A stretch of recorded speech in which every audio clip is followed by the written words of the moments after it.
اور ایک بہت نامینل سی فی ہے. ہم لوگوں کو انکریج کرتے ہیں, یہ نامینل فی اس لیے, حالانکہ کاسٹ اس کی بڑی زیادہ ہو جاتی ہے ہمارے لیے, لیکن اس کو ہم نے نامینل اس لیے رکھا ہے کہ لوگ انکریج ہوں اور ڈاکیومنٹیشن کی طرف آئیں, تاکہ ڈیٹا ایک سینٹرلائز سطح پر جو ہے وہ جمع ہوتا رہے, ان کے لیے بھی آسانی رہے, اور سرکار کو بھی آنے والے وقتوں میں پلاننگ کے لیے, ڈیولپمنٹ کے لیے جو ضرورت ہوتی ہے ڈیٹا کی, وہ بھی مرتب ہوتا رہے. اچھا, میرے خیال میں سر اس سے یہ جو مردم شماری کا ایک مسئلہ ہوتا ہے ہمیشہ کہ مردم شماری صحیح نہیں ہو رہی ہے, اور یہ کیا ہوا, اور یہ کم ہوا, وہ زیادہ ہوا, اگر یہ سارے کاغذات کمپلیٹ کیے جائیں تو میرے خیال میں اس میں بھی یہ مددگار ثابت ہوگی. جی بالکل. یہ اس دفعہ جو مردم شماری ہوئی ہے یہ تاریخ کی پہلی مردم شماری ہے جس کو ڈیجیٹل مردم شماری ہم کہہ رہے ہیں. اس میں ان تمام ڈیٹا کا جو ہمارے پاس ہے اس کا استعمال کیا گیا ہے, اور یہ بہت ہیلپ فل ہے. یہ اگر 100% کرنے میں ہم کامیاب ہو جائیں تو ہمیں اس قسم کی ایکسرسائز جو کہ ہم ہر 5 سال بعد کرتے ہیں, ہمارے پاس ڈے ٹو ڈے کا جو ہے وہ ڈیٹا اویلیبل ہو جائے گا. آپ کی بات بالکل بجا ہے. اسی لیے ہم اس کو چاہتے ہیں کہ انکریج کریں اور لوگ زیادہ سے زیادہ اس طرف آئیں, اور نہ صرف زیادہ سے زیادہ آئیں بلکہ بر وقت آئیں. جو ہی بچہ پیدا ہو اس کا برتھ سرٹیفکیٹ بنے, جو ہی وہ ایک سرٹن عمر کو پہنچ جائے اس کا بے فارم بنے, اور یہ پروسیس جو ہے وہ چلتا رہے. لیکن میرا ایک دوست تھا, وہ ایڈ ماسٹر تھا, ایک بہت انگلش میڈیم بہت بڑا اسکول ہے, اس کا ایڈ ماسٹر تھا, تو اس نے کسی سیٹلر لڑکی کے ساتھ شادی کی. اب ظاہر ہے وہ جب شادی کرتے ہیں تو وہ رجسٹرار کے آفس میں, وہ رجسٹرار آتے ہیں, وہاں پہ نکاح نامہ وغیرہ بنتا ہے, تو اس کے جو رشتہ دار تھے, پشین سے ان کا تعلق تھا, وہ سارے جو ہے نا یہ پگڑی مگڑی والے وہ باہر بیٹھے ہوئے تھے ناراض. تو میں نے کہا آپ لوگ کیوں ناراض ہو؟ بولتا ہے چھوڑو, ہمارا بھابھی کا نام جو ہے ابھی سرکاری کاغذات میں ادھر میونسپل کارپوریشن میں لکھا جائے گا. اسی طرح کچھ لوگ تھے جو شناختی کارڈ نہیں بنواتے تھے, اور وہ یہ کہتے تھے کہ ہم اپنی زنانی کا کس طرح فوٹو کھینچے, اور پھر وہ جو ہے پھر اس وقت وہ تمپ والا شناختی کارڈ تھا. اب تو ضروری ہو گیا کہ آپ نے وہ فوٹو ضرور بنوانا ہے. سر آپ سے ایک میں سوال کرتا ہوں کہ ایک چیز ہے جس کا نام ہے راشن کارڈ. وہ کبھی کوئی بہت 70 کے اوائل میں یا 75 میں یہ راشن کارڈ ایک ہوا کرتا تھا, اور اب جب ہم جاتے ہیں, ہم جائیں گے پاسپورٹ آفس تو وہ کہہ رہے راشن کارڈ دکھاؤ. پھر شناختی کارڈ میں بھی انہوں نے یہ ایک لازمی بات قرار دی, حالانکہ جس کا بنوانا ہوتا ہے اس کا کوئی بھی کارڈ نہیں ہوتا ہے, شناختی کارڈ بھی بن جاتا ہے, پاسپورٹ بھی بن جاتا ہے. یہ راشن کارڈ کہاں چلا گیا سر؟ ابھی نہیں ہے یار. دیکھیے راشن کارڈ کا تو ایسے کہ جیسے بھی سر نے بتایا, جب پہلے CRVS کا سسٹم نہیں ہوا کرتا تھا, جو آپ کے سول رجسٹریشن اور وائٹل اسٹیٹسٹکس کا پورا ایک نظام ہے, تو اس سے پہلے راشن کارڈ ایک وائٹ ڈاکومنٹ ہوا کرتی تھی جس سے کسی کی شہریت کا آپ تعین کرتے تھے, اور جو باقی ڈاکومنٹس بنتے تھے وہ اس کے کنٹینیوشن بنتے تھے. لیکن اب چونکہ سب کچھ کمپیوٹرائزڈ ہو گیا, یہ ایک آبسلیٹ سی چیز رہ گئی ہے. اب اس کا اوور آل کہیں پہ آپ کو اول تو آپ کو نظر نہیں آئے گا, اگر نظر کہیں پہ آ بھی جائے تو ایز این اینٹیک لوگ اس کو رکھتے ہیں. اب برتھ سرٹیفکیٹس وغیرہ ہو گئے, بے فارم وغیرہ ہو گیا, تو راشن کارڈ آج کے دور میں شاید آپ کو کہیں نظر آئے. اچھا, لوکل جو سرٹیفکیٹ ہے اور ڈومیسائل ہے ان کے ساتھ تو آپ لوگوں کا تعلق نہیں ہے میرے خیال میں. نہیں, لوکل سرٹیفکیٹ کو ہم ڈیل نہیں کرتے ہیں, لیکن یہ کہ وہ ڈپٹی کمشنر اور کمشنر کے آفیسز میں ہوتا ہے. جی ہاں, لیکن اس کے لیے بھی جو سب سے امپورٹنٹ ڈاکومنٹ ہے وہ برتھ سرٹیفکیٹ ہے. اچھا, برتھ سرٹیفکیٹ کے ایشوئنس کے بعد نادرا سے بے فارم ایشو ہوتا ہے, اور اس کے بعد پھر جو باقی ڈاکومنٹیشن ہے جیسے لوکل سرٹیفکیٹ ہے یا ڈومیسائل ہے یا CNIC وغیرہ ہے, وہ پھر آگے اس کے کنٹینیوشن میں وہ ایشو. میں راشن کارڈ کو تھوڑا سا ایکسپلین کر لوں. جی سر. کیونکہ میں 5-6 اضلاع میں جو ہے ڈپٹی کمشنر رہا ہوں, تو یہ راشن کارڈ کو ہم وہاں پہ ڈیل کرتے رہے ہیں. گو راشن کارڈ جو ہے وہ آپ کی بات بالکل بجا ہے, یہ ایک متروک چیز ہے. Ration called as a ration card جو ہے اس کو نہیں مانگا جاتا بیسیکلی. اس معاملے میں کوئی FIR اگر اس دور کی آپ کے پاس ہو وہ بھی قابل قبول ہوتی ہے. اس کا مقصد راشن کارڈ کا یہ ہوتا ہے کہ آپ صرف اپنی پریزنس کا ثبوت دیں کہ جی آپ 78 سے پہلے اس ملک میں موجود تھے.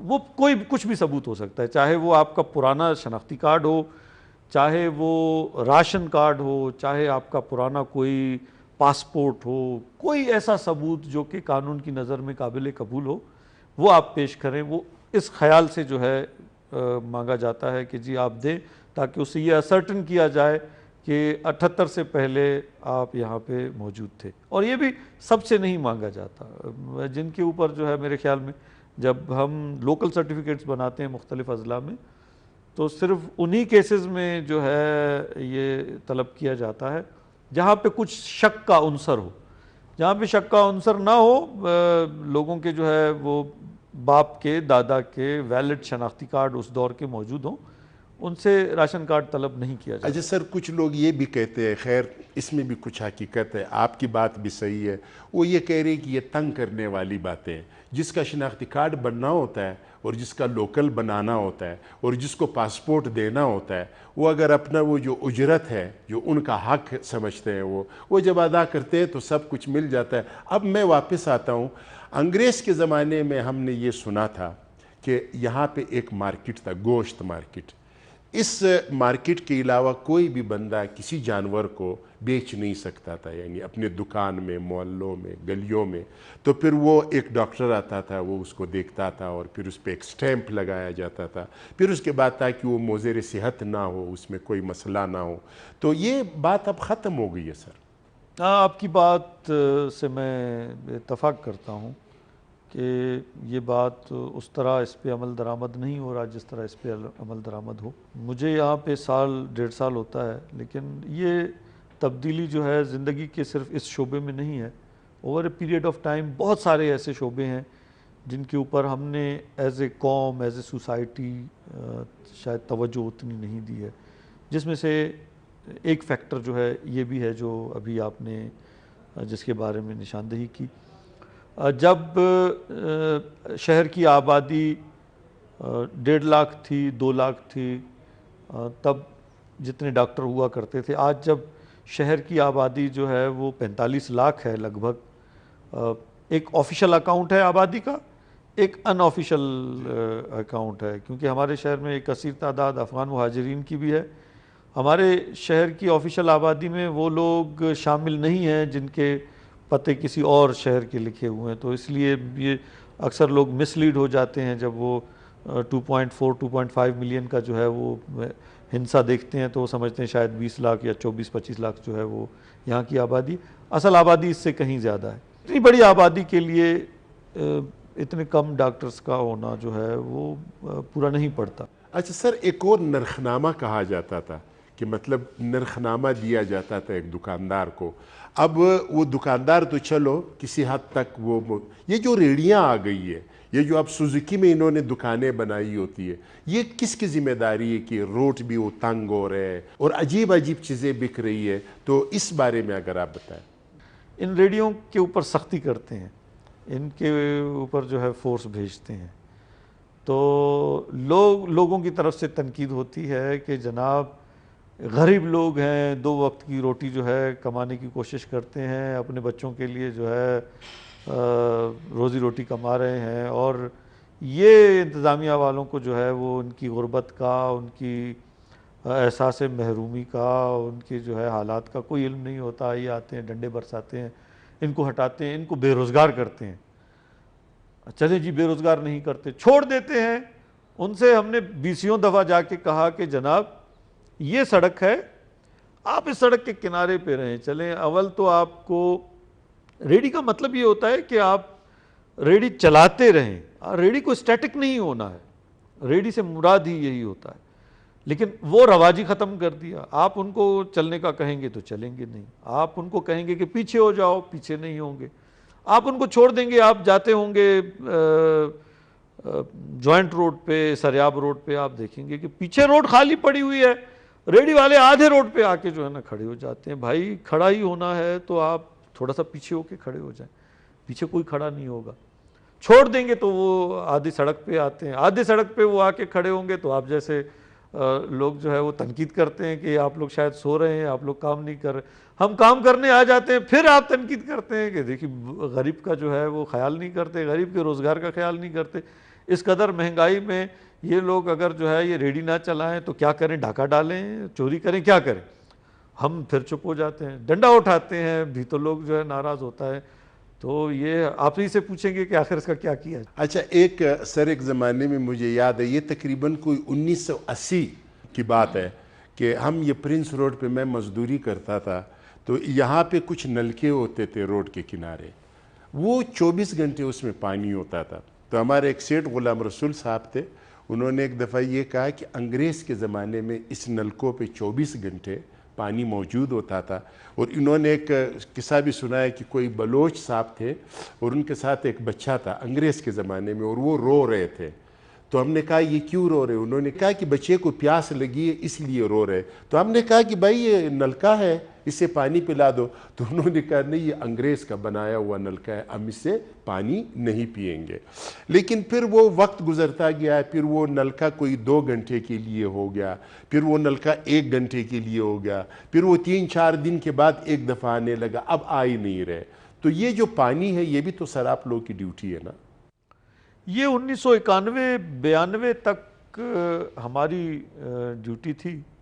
اس کے بعد جو ہے پھر واسا بنایا گیا، اور پھر یہ واٹر اینڈ سینیٹیشن اتھارٹی، اور پھر یہ شعبہ ہم سے نکال کے جو ہے واسا کے حوالے کیا گیا. اس کے اوپر بہتر جو ہے کمنٹ واسا والے ہی کر سکتے ہیں کہ وہ پانی اچھا جو ہے. ایک اور بھی مطلب یہ جو بلڈنگ ہے یہ الیکشن کے ذریعے ایک بندہ منتخب ہوتا تھا، پھر کونسلر ہوتے تھے، پھر ناظم ہوتے تھے، پھر میئر ہوتا تھا. تو ایک عام آدمی جو ہے، اب میں آپ کو ایک بات بتا دوں کہ ایک عام آدمی جو وہ باہر سے آتے ہیں کسی گاؤں سے، اس کو آپ تک کی جو رسائی ہے وہ ذرا مشکل ہوتا ہے، ٹھیک ہے. تو وہ ذرا اپنے محلے میں اپنے کونسلر کو بتاتا تھا کہ بھائی یہ ہمارا کوئی کام ہے یا اس طرح کا کوئی مسئلہ ہے تو آپ یہ ہمارا کام کرا دیں. وہ صفائی کے حوالے سے ہو، وہ کسی نالی کے حوالے سے ہو، کسی نالے کے حوالے سے ہو. تو سر اب وہ جو عام آدمی ہے اس سے آپ لوگوں نے یا حکومت وقت نے کیا مشکلات ہے جو وہ ایک فیسلٹی تھی اس کو حاصل تھی، آسانی، وہ آپ لوگوں نے چھین لی؟ کوئٹہ میں ابھی تک الیکشنز کچھ وجوہات کی بنا پہ نہیں ہو پائے، کیونکہ کچھ امینڈمنٹس ہوئے ہیں ریسنٹلی ایکٹ میں.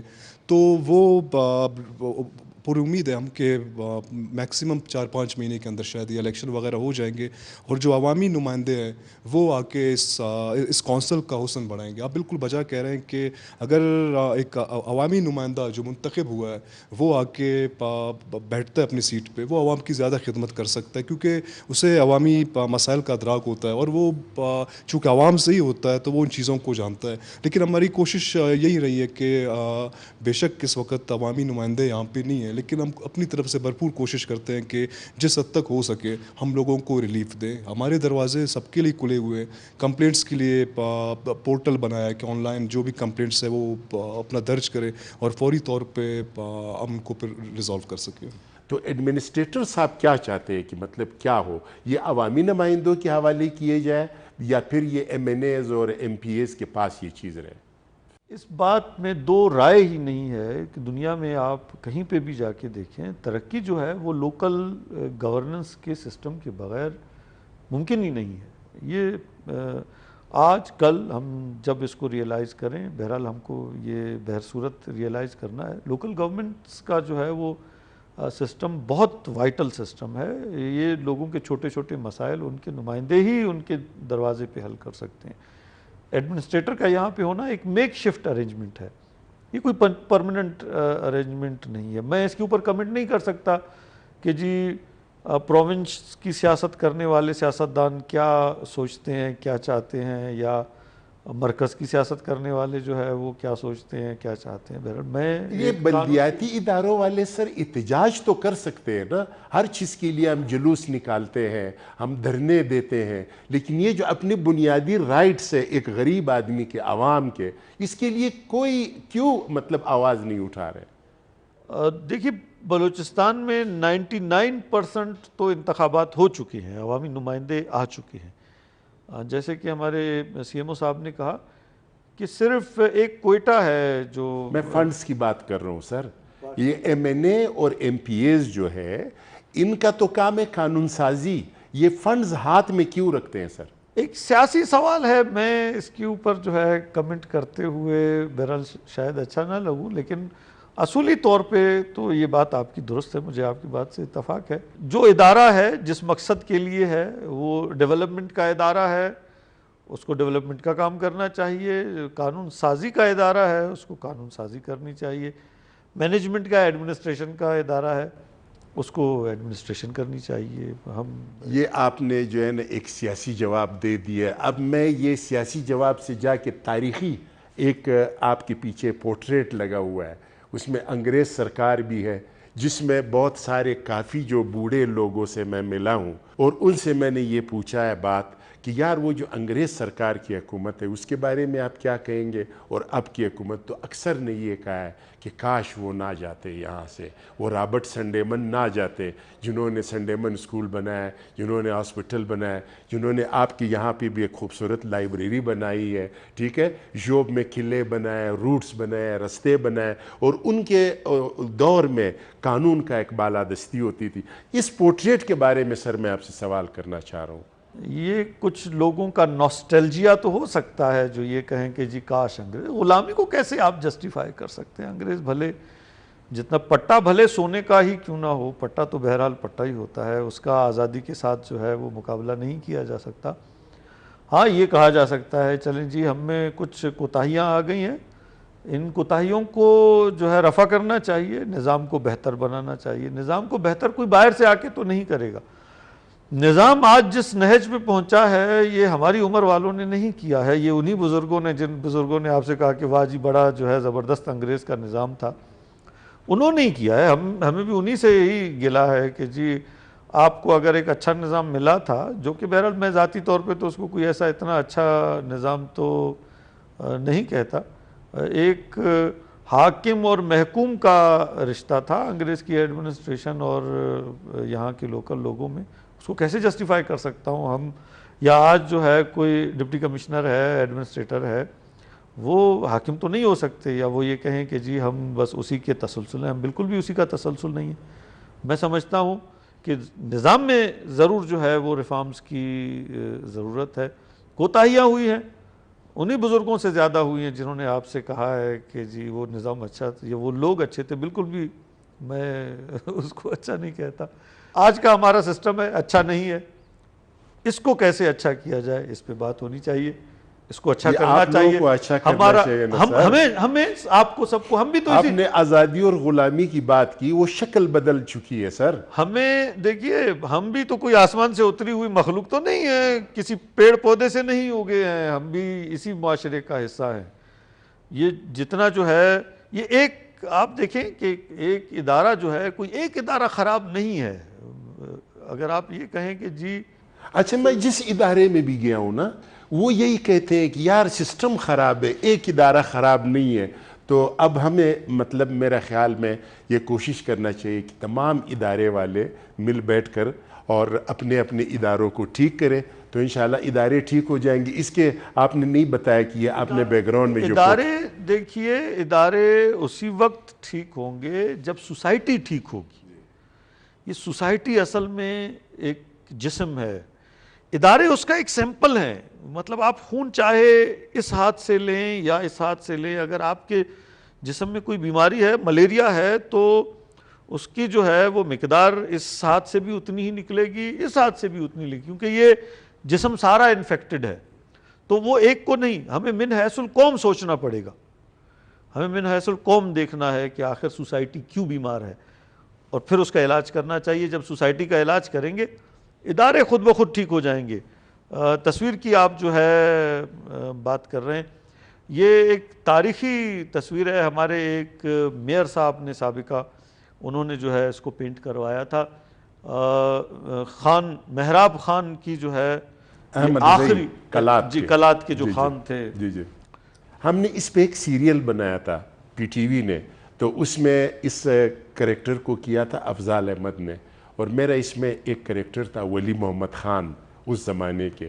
تو یہ بہت زبردست سیریل تھا. آپ تو پھر اس کی بیک گراؤنڈ سے, اس کی جو ہے تمام چیزوں سے بہت اچھی طرح پھر واقف ہیں. بیسیکلی یہ اسی آخری جنگ کی جو ہے یہ اس کو پورٹری کرتا ہے, جب خان جو ہے وہ خود لڑ رہا ہے. لڑنے سے پہلے اس نے جو ہے کچھ سپاہی اپنے اس میں جو ہے گرائے تھے, مارے تھے شہید ہونے سے پہلے. تو یہ اس تاریخی ایونٹ کی جو ہے اس کو ہی پورٹری کرتا ہے.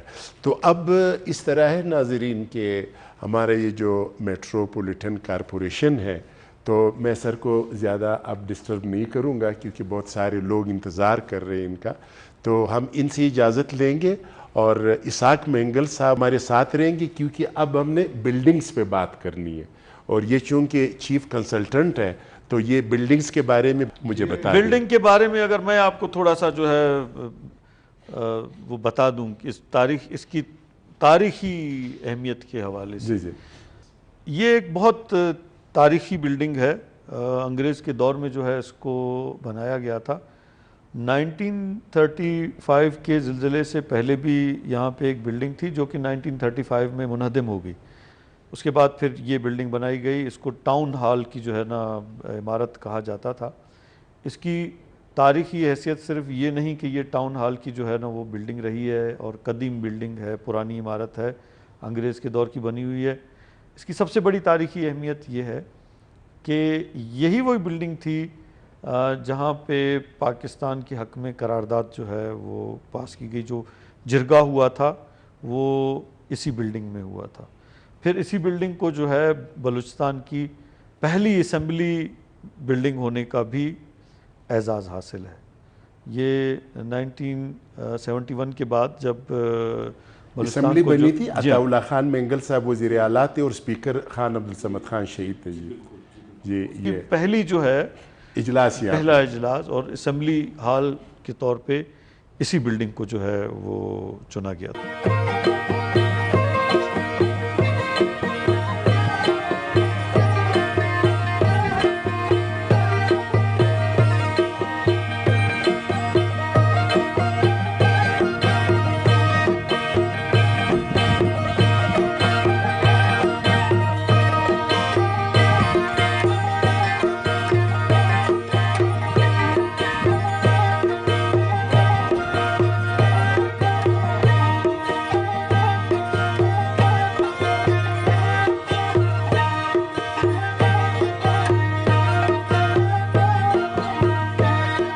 جی جناب، اب میں موجود ہوں اپنے دوست، اپنا یوگا فیلو جناب محمد اسحاق مینگل کے پاس، جو کہ چیف آرکیٹیکٹ ہے میٹروپولیٹن کارپوریشن کوئٹہ میں، لوکل گورنمنٹ میں۔ اب میں ذرا ان کے ساتھ کھل کے باتیں کروں گا، اور وہ یہ ہے سر کہ پہلا سوال یہ ہے کہ انگریز سرکار نے 1935 کا جو زلزلہ ہوا تھا، جو پورا کوئٹہ تباہ ہو گیا تھا، تو انہوں نے ایک ایکٹ بنایا تھا کہ آئندہ کوئٹہ شہر کے اندر 30 فٹ سے بلند عمارت نہیں بنے گی، لیکن آج کل جو ہم دیکھتے ہیں بہت بلند و بالا عمارات بن رہے، تو آپ کیا کہیں گے اس بارے میں، اس قانون کے بارے میں؟ شکریہ امان اللہ ناصر صاحب، آپ کی ٹیم کا، آپ کے چینل کا، جو کوئٹہ کے مسائل کو اجاگر کر رہے ہیں پورے پاکستان میں۔ تو آپ نے 1935 کا بلڈنگ کوڈ کے حوالے سے پوچھا کہ یہاں 35 میں زلزلہ آیا، اور زلزلے کے بعد ایک کوڈ انگریز نے انٹروڈیوس کیا جو 1937 کا کوڈ ہے۔ اس سے پہلے یہاں کالونین آرکیٹیکچر کے بلڈنگ بن رہے تھے، جو 35 کے بعد یکسر چینج ہو گیا، اس کے بلڈنگ کوڈ کے مطابق بنانا کی طرف چلے گئے۔ 1935 میں جو بلڈنگ کوڈ بنا 37 میں، تو اس میں سب سے پہلے ہائٹ کو انہوں نے دیکھا کہ ہائٹ 30 فٹ سے زیادہ نہیں ہونی چاہیے، کیونکہ اگر کوئی بھی بلڈنگ گرے تو دوسرے سائڈ اس کو اتنا اسپیس ملے کہ وہ دوسرے لوگوں کو دوسرے بلڈنگز کو ڈیمیج نہ کرے۔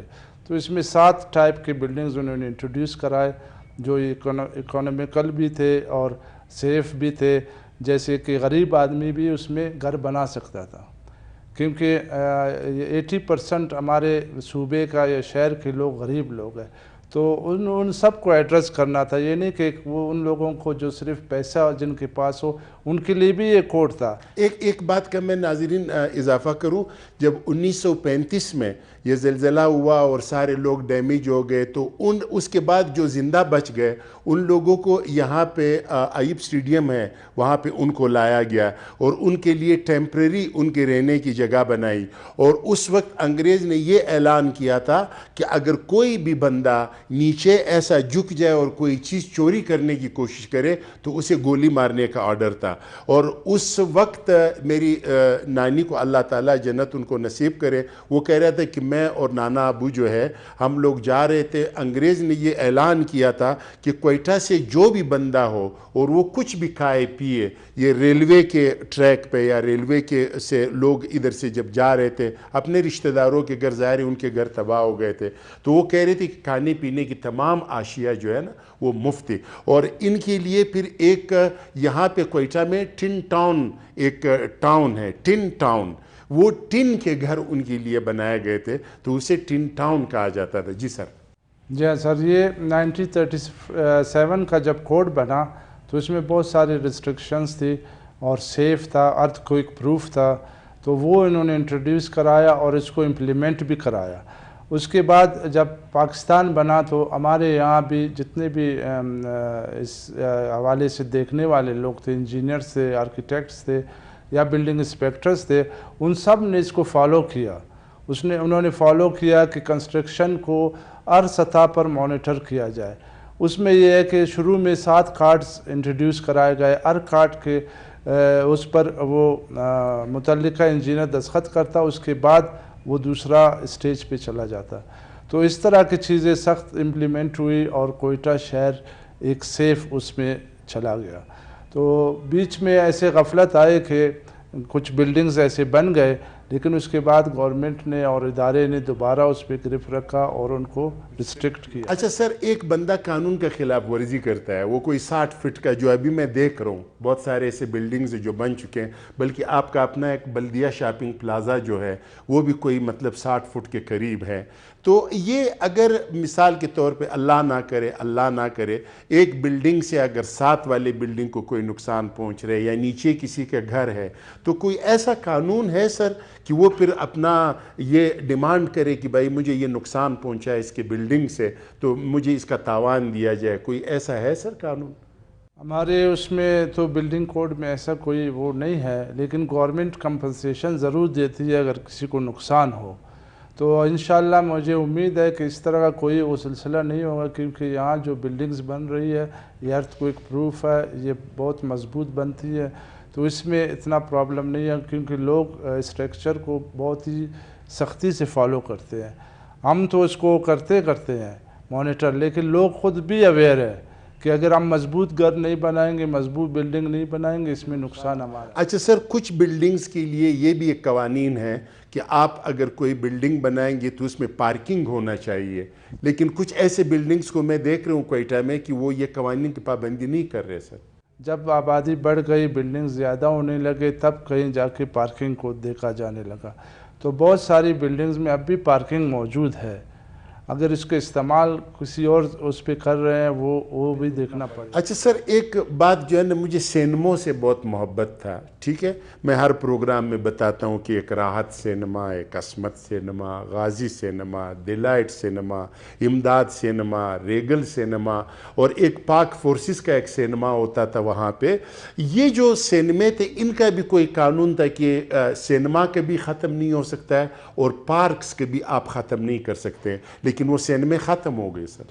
یہ بالکل, یہ سینما یا پارک یا کوئی کمیونٹی بلڈنگز ہے, یہ بالکل ہی دوسرے اس میں کنورٹ ہو ہی نہیں سکتے, کیونکہ سوشل گیدرنگ کے لیے سینماز ہونی چاہیے, اور سوشل اس کے لیے بہت ضروری ہے. ہمارے شہر میں پہلے بہت اچھے سینما تھے, لوگ جا کے دیکھتے تھے وتھ فیملی کے ساتھ, اتنا اچھا ماحول تھا. سینما جتنے بھی ہوں, آپ کراچی یا لاہور میں جائیں, بہت خوبصورت سینما بنے. ہمارے کینٹ میں ابھی ایک سینما بنا ہے جس میں فیملی جا رہے ہیں. تو اس کلچر کو مزید اچھا کرنا چاہیے, آگے بڑھانا چاہیے. اور پارکس کے حوالے سے بھی یہ ہے کہ پارکس زیادہ سے زیادہ بنانے چاہیے. اس وقت میٹروپولیٹن کوئی 5 پارک اس کے ہیں اور اس کو دیکھ رہا ہے, مینٹین کر رہا ہے, جس میں شہریوں کو بہت سارے فائدے ہو رہے ہیں. مزید بھی پارکس بنانے چاہیے. جتنے اوپن ایریاز اگر شہر میں ہوں گے, they are the lungs of the city. جی جی. تو اوپن ایریاز تو ہونے چاہیے, ہم اس کو بالکل اپریشیٹ کرتے ہیں. گورنمنٹ کو چاہیے کہ اوپن ایریا جتنا زیادہ سے زیادہ بنائے.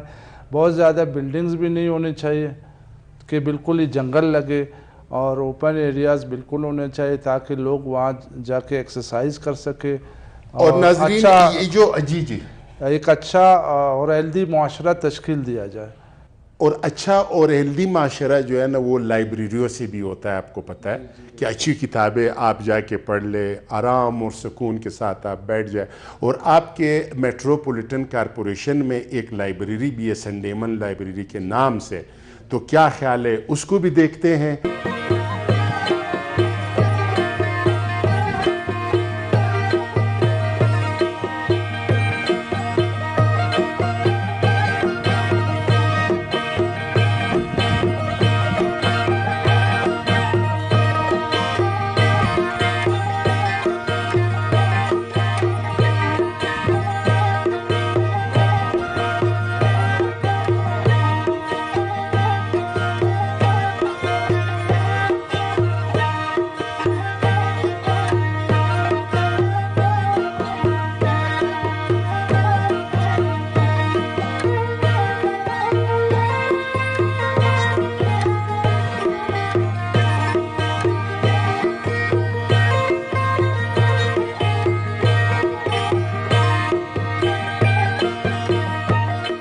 تو جناب اس وقت ہم کوئٹہ میٹروپولیٹن کارپوریشن میں ہیں اور یہاں پہ ایک لائبریری ہے بہت خوبصورت.